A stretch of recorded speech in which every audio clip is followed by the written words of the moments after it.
নমস্কার বন্ধুরা, তৃষ্ণা রান্নাঘরে আপনাদেরকে সকলকে স্বাগত। আজকে একদম গরম গরম পিঠে কালো কলাই, ভাজা কালো কলাইটাকে আমি প্রথমে একটুকু সেদ্ধ করে তারপরে মিক্সিতে বেটে নিয়েছি। এখানে বানিয়ে নিয়েছি দুধ দিয়ে নারকেল দিয়ে পুর। তাই এবারে কালো কলাই দিয়ে বানাবো ভাজা পিঠে। এখানে নিয়ে নিয়েছি চালের গুঁড়ো, দিচ্ছি অল্প একটু স্বাদ মতো লবণ। এবারে গুঁড়োর সাথে লবণটা আমি মিক্সড করে নিলাম। এবারে যে কলাইটাকে আমি বেটে রেখেছি, এই কলাইটা দিয়ে গুঁড়োটাকে মেখে নেব।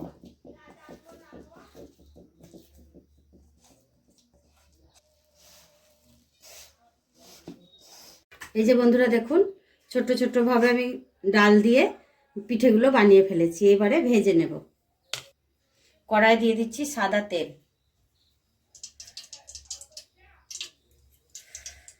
এই দেখুন বন্ধুরা, এবারে পিঠেগুলো আমি তেলের মধ্যে একটা একটা করে ছেড়ে দিচ্ছি।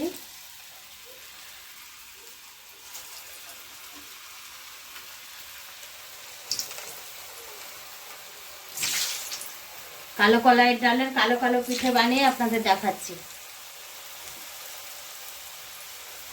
এভাবে সব পিঠেগুলোই বানিয়ে আমি ভেজে নেব।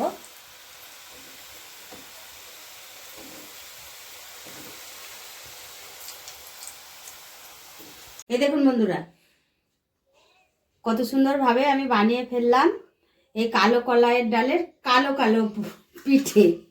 দেখতে কিন্তু কালো কালো হলেও খেতে কিন্তু হেভি টেস্টি।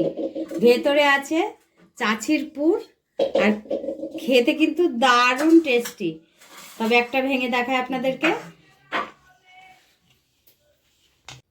এরকম নিত্য নতুন ভিডিও পেতে তৃষ্ণার রান্নাঘরটিকে সাবস্ক্রাইব করবেন।